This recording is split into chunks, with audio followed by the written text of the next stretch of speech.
In today's video, I'm going to teach you how to change BlueStacks device.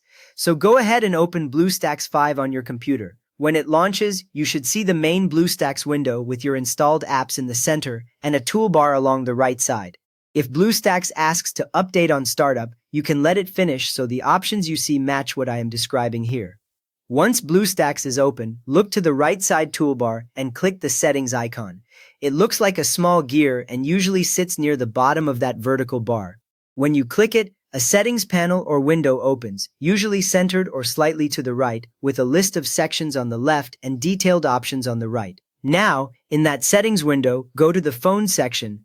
You will see it listed in the left panel with other sections like display or performance above and below it. Click Phone and the right side of the window changes to show phone-related options. This is where BlueStacks lets you control how your Android environment identifies itself to apps. Under the Phone section, find the area called Device Profile and click the drop-down menu. The drop-down usually sits near the top of the phone page and shows a current phone model name.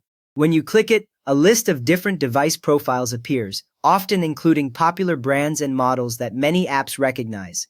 Next up, select the phone model you want to use from that list. Scroll through until you find the device name that best matches what you need, then click it once. The drop-down closes, and you should now see your chosen phone model displayed as the active device profile. Many apps read this model name to decide which layout or features to offer, so picking a common model often gives the best compatibility. With that ready, click Save Changes. You will usually find this button at the bottom right of the settings window. After you click it, the button may briefly gray out and the settings window stays open for a moment.